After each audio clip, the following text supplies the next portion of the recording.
Welcome to the Libertarian Institute. My name is Keith Knight. I am managing editor at the Libertarian Institute. Today, I'm joined by my news editor, Kyle Anzalone. Kyle, give us an introduction into what you do at the Libertarian Institute. Yeah, so I am the news editor. So the big thing I do is write news stories every day at the Institute. Sunday through Friday, I'll usually have a new piece or two out at the Institute. Um, and just covering the latest foreign policy news. I also put together a news roundup every day that I put out with the top links, the most important, typically war news going on. And I'll write some articles, and I also do the show Conflicts of Interest, co-hosted with Connor Freeman, who of course recently got some fame being mentioned on Joe Rogan by Dave Smith. Yes, that's correct. Him and Scott Horton put a collection of research together regarding the Likud party in support of Hamas in opposition to the Palestinian Liberation Organization. Can you walk us through what that article was about and what the implications are of why it's important? Boy, I can probably not walk you through that whole article because there's so much in there. But let me tell you, this weekend, Connor, the co-author of that article, is going to record a show with me that we'll put out on our Conflicts of Interest feed, where you really can go through it and do a breakdown that does it justice. There's just the reason the article is so good is because there's so many direct quotes from people from the Likud party over the years, explaining their relationship with Hamas and why they liked Hamas in the position that was in Gaza, and why they continued to allow a situation to be in place where Hamas was going to be the dominant faction in Gaza. And I think without having those direct quotes in front of me and like having picked out the best ones, I just wouldn't be able to do this the narrative that they put together justice. Because like I said, the great part about that is you can't say, oh, this is anti-Semitic in any way, because they're just quoting Netanyahu through the years. It's really good. So there was a Pied Piper strategy in 2016 where Hillary Clinton's campaign, this is according to the WikiLeaks, actually said we should put our support behind someone like Donald Trump because it's much better to face him in an election than someone like Ted Cruz because we could lose to, Ted Cruz potentially. So this Pied Piper strategy is actually something that politicians in all countries apparently engage in. Why would someone like Netanyahu or the Likud government want Hamas in power in Gaza? Yeah, so this part I can explain pretty well. So Keith, the story in Gaza for a long time has been there needs to be a two-state solution, which means the Israelis will have their state and the Palestinians will have their state.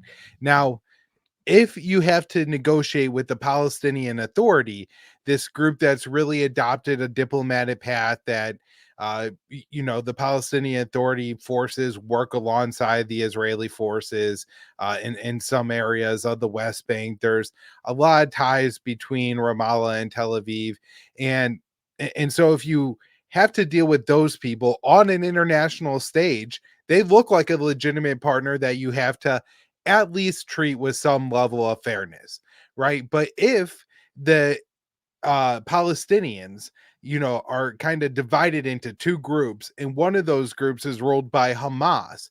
And so, Keith, we're talking about a two-state solution, not a three-state solution here. And so that means the Israelis are negotiating with the Palestinians. And that's not just the Palestinian Authority, this, political body that works regularly with the Israelis and, has some international respect, but it's the Palestinian Authority and Hamas, this militant terrorist group who, through its history has done some really atrocious things, including on October 7th. And so when, the two-state solution involves Hamas, then you don't have a negotiating partner. And you look, the Israelis are able to say that, well, we're trying, we just don't have anybody to negotiate with. And so the position of Hamas in Gaza is really important to that. It also allows them to continue to, besiege and keep the living standards and conditions in Gaza very low. If you have Hamas, this terrorist group in charge of Gaza, then you could say deny bringing wheelchairs into Gaza or concrete into Gaza, because they're going to say, oh, that's going to be used by Hamas to carry out attacks on us, where you would have a far harder time, depriving the people of the West Bank. Not that those people aren't severely oppressed; they live under military occupation.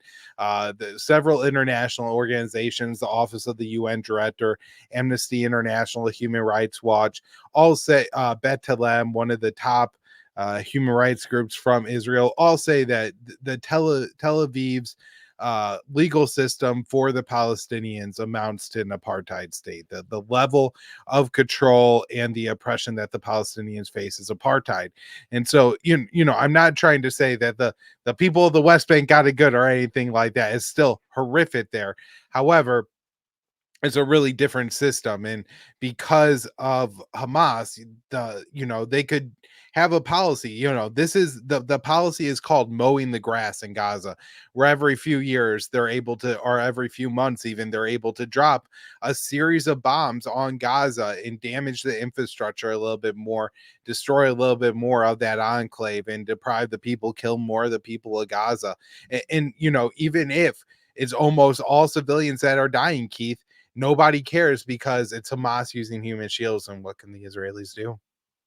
When it comes to a number of objections as to how the Israeli regime runs things from the Mediterranean Sea to the Jordan River, things like settlements and checkpoints, along with mowing the grass, things like Operation Cast Lead, Pillar of Defense, and I always forget, but Protective Edge. These operations involve basically high tech mass murder campaigns.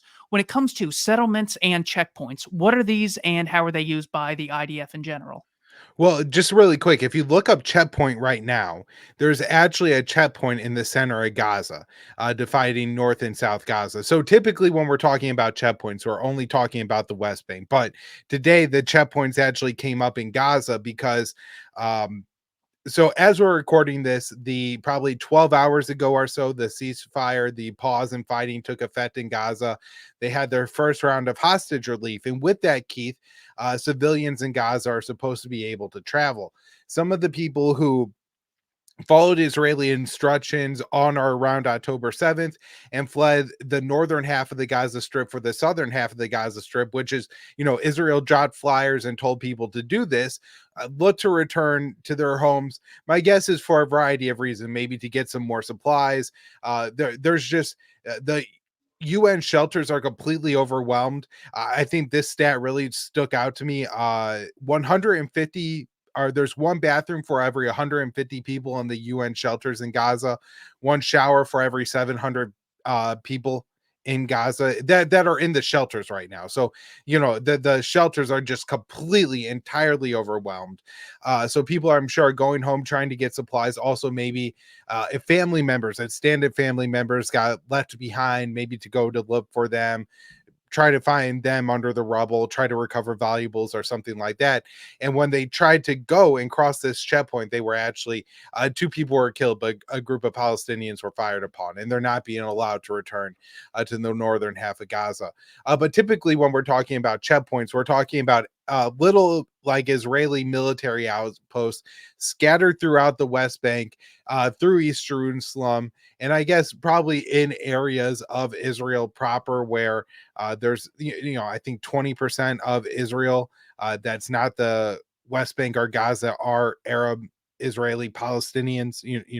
Those are those citizens, and so I'm sure they face some level of this as well. But particularly the West Bank, to travel from place to place, Palestinians also had to cross these checkpoints where there's armed Israeli soldiers. And not that every single day there's Israeli soldiers just filling Palestinian children with bullets at these checkpoints and things like that. But these things do happen where the Israelis claim, oh, this car was driving fast at us, so we thought they were going to ram us, and we opened fire and killed a whole bunch of people. Or sometimes there's this one story I remember where this Palestinian man was a maintenance worker, and he was going to like adjust a pipe and had a wrench in his hand, and he walked too close to a checkpoint. A plumber's wrench, a big one, but still, he's walking close to a checkpoint. He's going to turn on a valve or something like that, and they shoot him.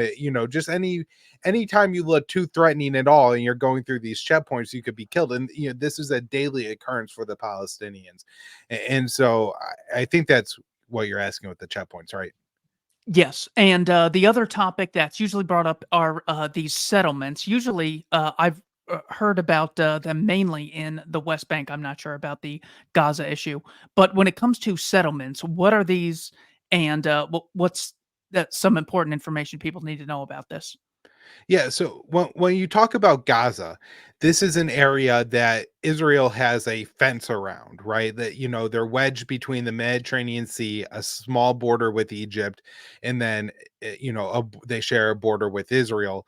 That's a giant prison fence. There's not Israelis within the prison fence; it's all Palestinians. So when you have the West Bank, though, you have this larger area, and in this area, there's a lot of Palestinians that were pushed there during the Nakba. This is 1947 to 49, where the Israelis are really creating the Israeli state and driving the Palestinians out of Palestine.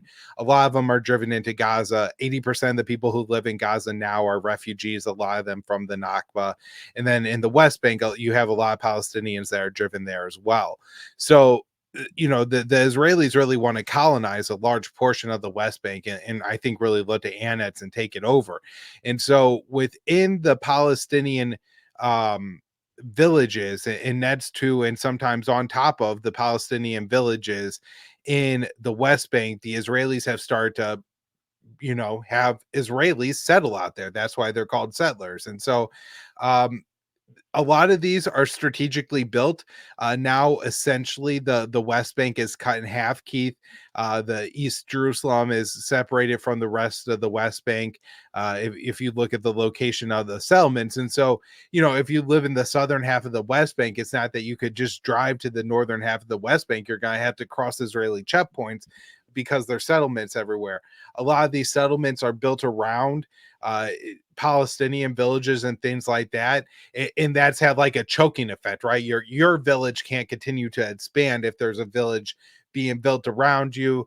Strategic resources, best land, and then also they've done things where they've taken land by declaring, oh, this is a military training ground now, Keith. And we know this is your family's olive grove, but we're going to train or do military operations and train here.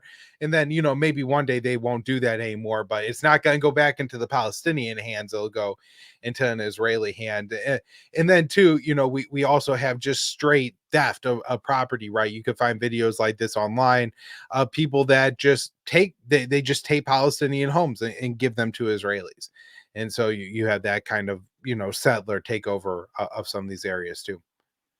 So, Gaza, we're dealing with an geographical area up against the Mediterranean Sea, roughly 5 miles wide and 25 miles north to south. It has been said a number of times by people that in 2005, Israel completely withdrew from Gaza. Is this accurate? Well, I mean, it's I guess misleading, right? They withdrew from that small pocket, but then they built in a very elaborate like prison wall around it, right? Where the Palestinians aren't allowed to leave there. The people of Gaza don't have a port, they don't have an airport. So, it's not like they're a free people. They still live under Israeli military occupation. The difference is, unlike the West Bank, there's not Israelis that live among the population of Gaza, and so they're really able to isolate the Palestinians in Gaza this way. So when it comes to, I just want to pull this up. This way we're looking at the same thing. So it looks like right here at the edge of Israel is Gaza, and you would think that they had multiple ports to trade with. Is there basically just a blockade that the IDF has in this area that doesn't allow anything to go in or out? Yeah, I mean, it's a sophisticated blockade. It's not like they have to put their ships out there or anything, just so people don't get the wrong idea. But so Israel typically has limitations on how far the fishermen in Palestine can go off of the coast in Gaza to fish. I think it's limited right now to about 6 kilometers. And so if you go further than that, sometimes the Coast Guard will come up, intercept you, and bring you back. Sometimes they'll just shoot at you, or something like, fire a rocket or something. And so, yeah, there's very strict limitations, and there's not like a serious port either. I think a lot of the export is just fishing. I don't think they have a very advanced port right now. So my next question is, what is the biggest misconception people have about the Israel-Palestine conflict? As you're thinking of that, I want to walk through what was sort of my turning point on this issue. So I guess my original assumption was, but because I went to Hebrew school, I was bar mitzvahed and everything. I thought, here you have two different countries, you have Israel and you have Palestine, and they're constantly at war with one another. This is an article written by Zeev Jabotinsky in 1923, The Iron Wall, Colonization of Palestine, Agreement with Arabs Impossible at Present, Zionism Must Go Forward. So Zeev Jabotinsky was a soldier for the British Empire, born in Russia, started the Jewish Defense League in Odessa, and later started the Irgun militia in Israel. So he says, there can be no voluntary agreement between ourselves and the Palestine Arabs. My readers have a general idea of the history of colonization in other countries. I suggest that they consider all the precedents with which they are acquainted and see whether there is one solitary instance of any colonization being carried out on with the consent of the native population. There is no such precedent. The native population, civilized or uncivilized, have always stubbornly resisted the colonists, irrespective of whether they were civilized or savage. Every native population, civilized or not, regards its land as its natural home, of which it is the sole master, and it wants to retain that mastery always. It will refuse to admit not only new masters, but even new partners or collaborators. So he says that in response to this, basically what we need is an iron wall, either a physical one or one held up by British and Jewish soldiers. So with that, it turns out that far from being two countries that are just fighting, this was actually a process of colonization where people were already living under the Ottoman Empire, and after that fell, it was a mandate for Zionism, who had been basically looking for a home since the 1890s with Theodore Herzl's book, the Jewish State. So that for me was huge. Not two countries, but one geographical area where there was colonization. What is the biggest misconception people have in the Israel-Palestine conflict? I think in a lot of ways, Keith, it's kind of the same thing as yours, but articulate a little different. People will often, I don't know which one mine is. I could think of, but the one I encounter the most is people will always say, "Well, these people had just been at war forever." Right? Mm, Like, yeah. and you can imagine this, right? Like, kind of the history that you get in high school, about the Crusades. And so, yeah, people have been killing each other over the Holy Land forever. That sounds right to me. And never mind what happened between the period of the Crusades and World War I or anything like that. Just, I assume those people have been killing each other, and that's just what the Jews and what the Muslims do. They kill each other over Palestine or Israel or whatever you want to call it. And right now the Jews happen to be winning, but this is just, an inevitability of the human race, that this particular land is going to be fed by the blood of warfare forever, and there's nothing anyone can really do about it. That's a great one. So we will leave the Israeli issue there for more information on that. Sheldon Richman published an excellent book at the Libertarian Institute titled Coming to Palestine. You could check that out at libertarianinstitute.org. I want to get into some of Ukraine a little bit. What were the Minsk Agreements? So, particularly Minsk 2 is the important one, because this is the one that's kind of governing the situation in eastern Ukraine, the Ukrainian civil war from 2015 until February, or I guess late January of 2022. So, this agreement is meant to set up a situation in Ukraine that recognizes, I guess, there's an ethno-nationalist government in Kiev at this point, and the people of the Donbass want and desire autonomy. And so this agreement is kind of put in place aimed at eventually ending the war in Ukraine rather than leaving it as a simmer. It sets up some international bodies and things like that do some monitoring in eastern Ukraine of the conflict. But most importantly, it sets up a process to eventually end the war in Ukraine, de-escalate the situation, and have the Donbass republics of Donetsk and Luhansk remain a part of Ukraine, but have a significant amount of autonomy. And this was meant to be implemented over time. It would involve the Ukrainian forces stop attacking the resistance fighters in the Donbass. I think it's important to realize, and Americans maybe don't, that when Ukraine went to war in what we call the Ukraine Civil War, Kiev labeled a war on terror. And so they considered themselves fighting terrorists in the Donbass region. And so, they were killing a lot of civilians in the Donbass throughout the Ukrainian civil war from 2014 until 2022. And the Minsk agreements, kept this on a low simmer, Keith. It was supposed to put out the warfare, eventually end it, but it kept it on low simmer. Now, if you look at what Western leaders have said since, and this was signed by Germany, France, Russia, Ukraine, they say basically now that this agreement was meant to buy time for the Ukrainians to build an army that could defend themselves from Russia, right? And so it was meant to be a peace agreement. That's how it was billed. That's how Russia really treated it, and the Western countries treated it as an agreement that created a time and space to ramp up the power of the Ukrainian military to sufficiently combat Russia. And of course, that's not exactly what they ended up with, because I mean, if you look, even if Ukraine in 2015 or in 2021 gave Russia the Donbass and was like, this opposition, this area that's in exile, you could have that, you could have Crimea, we're going to sign a deal not to join NATO. They would have got to keep the two southern regions of Kherson and Zaporizhia, and the, Sea of Azov would have still been a sea and not a Russian lake like it is now, because Russia's never going to give that back. They captured a significant and very vital portion of Ukraine in the early days of their military offensive, and they've now annexed that territory.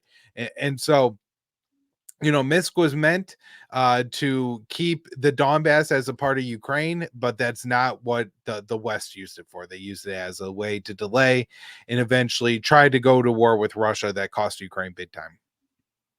When it comes to a potential conflict between the US and China, it's usually in regards to Taiwan and the Taiwan Strait. What do people need to know about avoiding a potential third world war with China? Well, one very important thing, Keith, and this sounds so stupid, and I hate talking about it because it's so stupid. Eh, While Taiwan matters a lot, there's a lot going on in the Philippines too.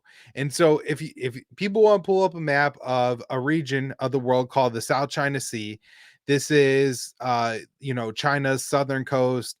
You got the Philippines in there, Vietnam, Malaysia, Indonesia, and a couple other countries, and they all have competing claims over this sea, right? And you have this the Spratly and the Parcel Islands and the second Thomas Shoal and all these places, and they're little reefs that are closer to the Philippines, but out in the middle of the sea. And China has something called the Nine Dash Line. And this basically claims the South China Sea as a Chinese lake. And, it seems like a very ambitious sovereignty claim from Beijing to claim this huge sea as a lake of their own. But rather than the position of Washington is to either maybe advocate for Manila and all these other countries in the international sphere, or to just decide that the Asians of Southeast Asia will work this out, the nations of Southeast Asia will work this out themselves.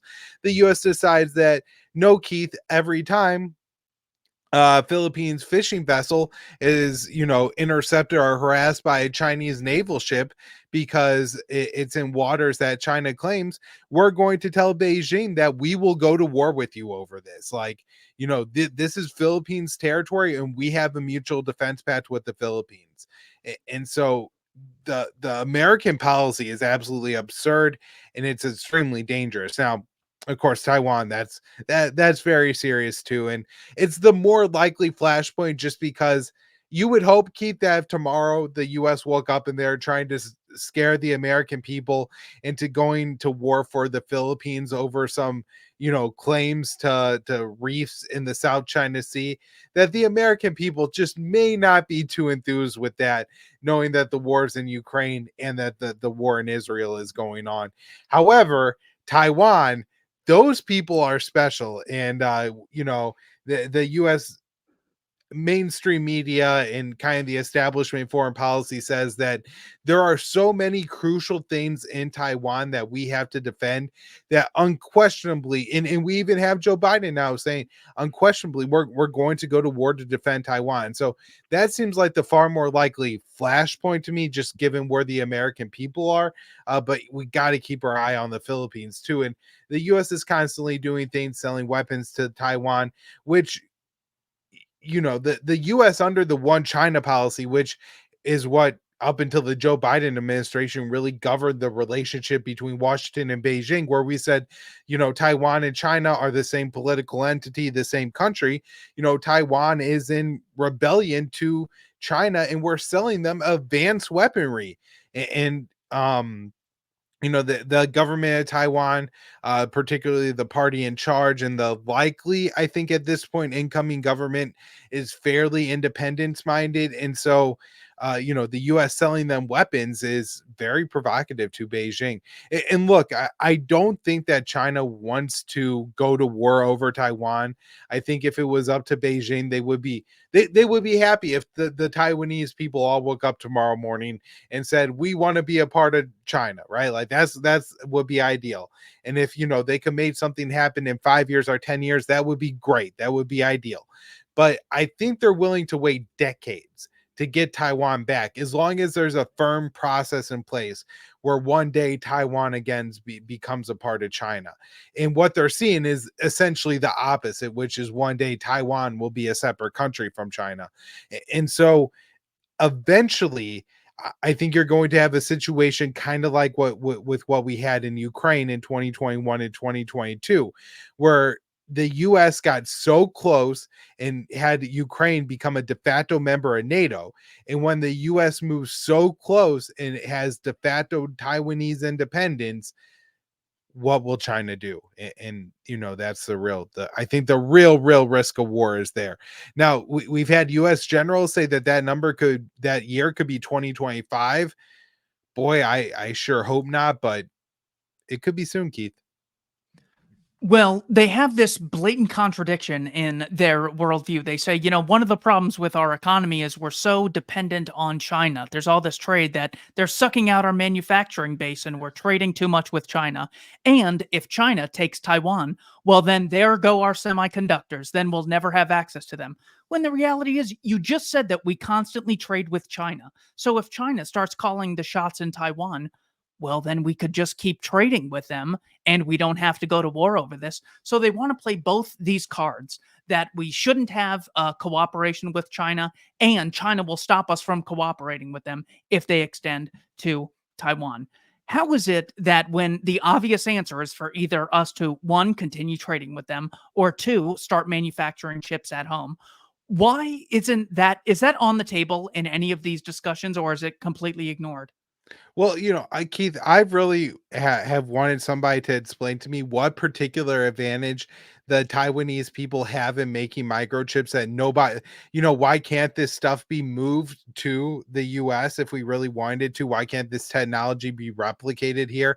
The a lot of the technology in Taiwan, I think, is in companies that are in American interest and in American money and things like that. And so, if it really became a risk, I think a lot of this technology could be moved. I don't, at least nobody's told me that maybe the Taiwanese people have like little tiny extra fingers or something like that, or and something that helps them build microchips better than Americans. It doesn't seem likely to me, Keith, that there's this like particular advantage from all the microchips being built in this one little island off the coast of China. So that part's always seemed, a little absurd to me. And there's some really good research and articles that have been written by Doug Bondow, particularly on why the threat isn't really as big as people make it out to be, as far as what would happen if China went to war with Taiwan, did a blockade of Taiwan. The economy would be fine. Of course, supply strain constraints would occur, but this is why the best solution is what you say, Keith, which is just do business with China. Yeah, as we already do to the tune of like hundreds of billions of dollars. And it is incredible reading history where you see that there was a process. So China proves that they have a nuclear weapon in 1964 with Project 596. And within a decade, Kissinger and Nixon are shaking hands with Chairman Mao. So that's someone who they were able to make peace with and go to Beijing to shake hands with. But Xi Jinping is willing to come to San Francisco and give what was probably the friendliest speech anyone could have given the current tensions. And China's some great adversary that we can never take on. Of course, there was the alliance with Joseph Stalin in the Second World War, but then they refused to shake hands with someone like Vladimir Putin. You had had some research saying that Putin is actually far from being an adversary of the U.S., has constantly wanted to bring Russia into the Western world. What is the evidence that you have for something like that? Well, I mean, look at what happened after 9/11, where Putin was the first leader to call George W. Bush and say, what can we do to help you?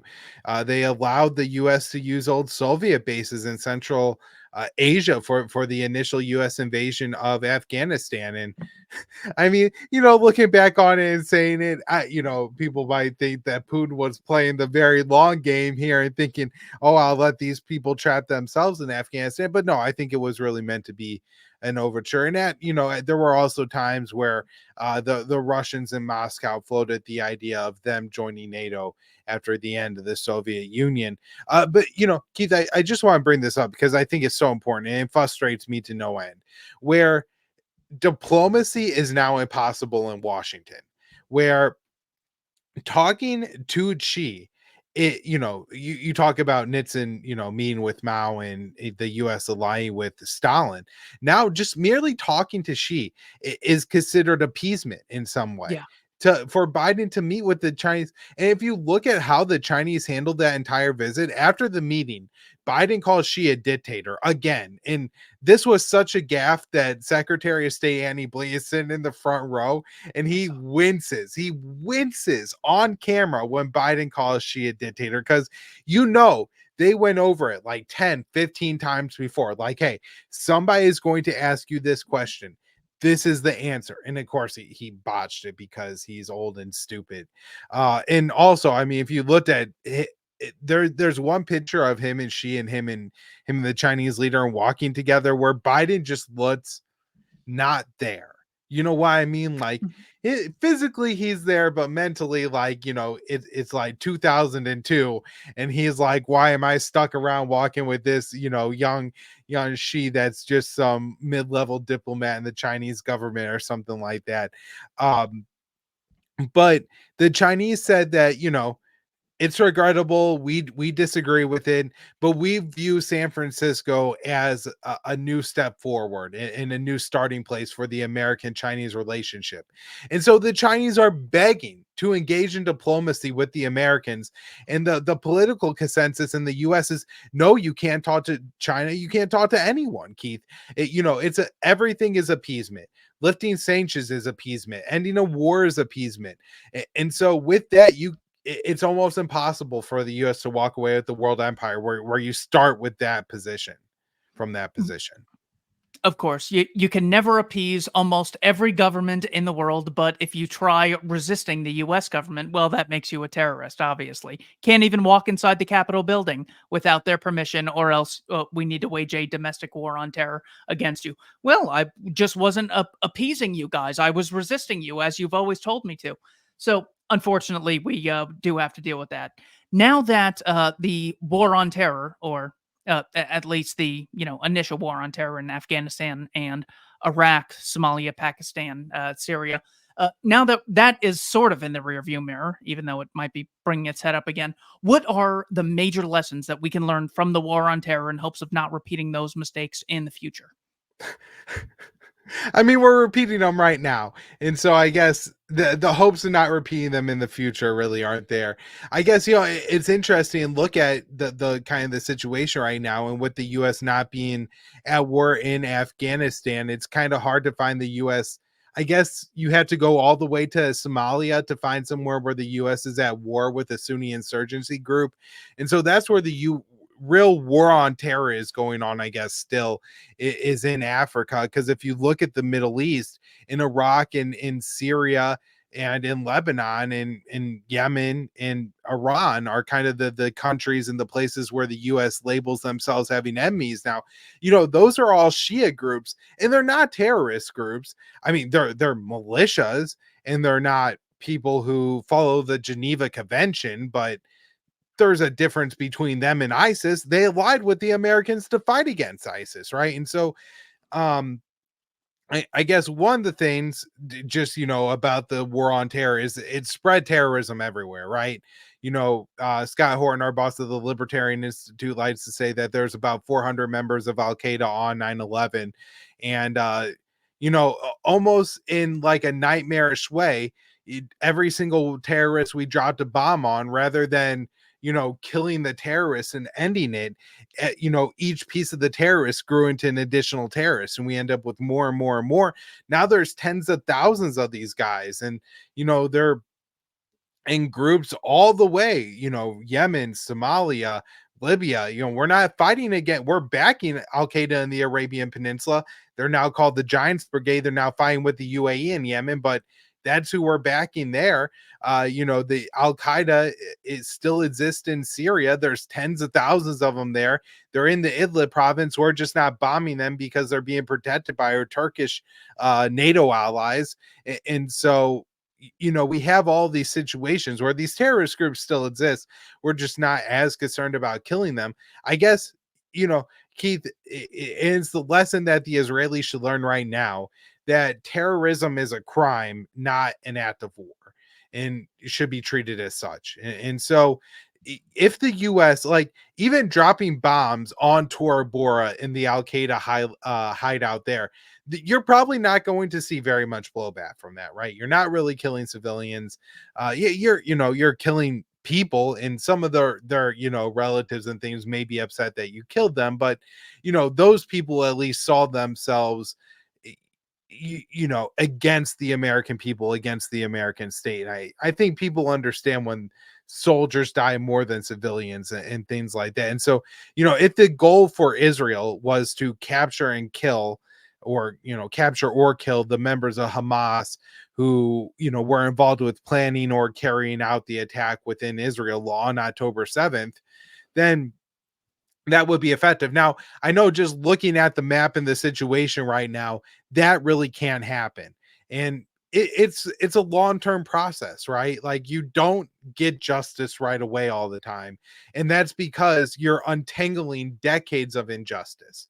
Whether you're talking about the situation after 9/11, if it wasn't for the Israeli occupation of Palestine, the US occupation of Saudi Arabia, the bombing of Iraq, the sanctions on Iraq, the Israeli massacres of Palestinian civilians, the Quanah massacre, the starvation of 500,000 Iraqi children, then Osama bin Laden Maybe you have one religious nut job running around somewhere with some money, but he doesn't have this legion of dedicated followers. Legion, I guess, but a squad of dedicated followers who are willing to kill themselves to inflict a blow on the United States. And if you look, there's apparently like 2,500 members of Hamas who were killed in Israel. So almost twice as many. Like, we don't talk about this, and again, it's not the same thing. It's worse that these 800 people were killed in Israel, particularly the 800 civilians, and then you have another 300 plus Israeli soldiers dead. But you also apparently have like 2,000 maybe Hamas fighters who were killed in Israel, and people aren't really upset about those 2,000 people that are dead. They're concerned about the civilians within Gaza that are being killed by Israel. But you don't end up with people willing to die for their causes without a long series of injustices. And so to unravel that takes time. It should certainly be done, right? I'm not saying that people have to be let go, although I think that is a part of sometimes ending war, is to accept that some the Palestinians, and there's some Palestinians alive today who were driven off their land in the Nakba, but there's probably 1 million or so Palestinians that are alive today that were kicked out off of their land, out of their homes by Israelis. A lot of those people will never get to go back to their homes, and there's just no other way for this to be undone, Keith. And it's really terrible to say that, and it's awful, but there's just some justices that can't be completely undone. It doesn't mean there can't be other ways to find some compensation, or at least to put those people in the best situation possible. But it'll take time to get done, but people can get justice. Check out libertarianinstitute.org. If you go to Kyle's news section here, you can see immediately bullet points on Ukraine, China, North Korea, Israel. It's an extremely effective way to get a general idea of what is going on in the world without having to bear the large cost of listening to hours of podcasts every day. Very grateful to work with Kyle Anzalone at libertarianinstitute.org. Check us out. Our fundraiser is currently going on. You can purchase one of our books or make a donation. Thanks to everyone for listening to the Libertarian Institute. Kyle Anzalone, thank you for your time, brother. Thank you, Keith.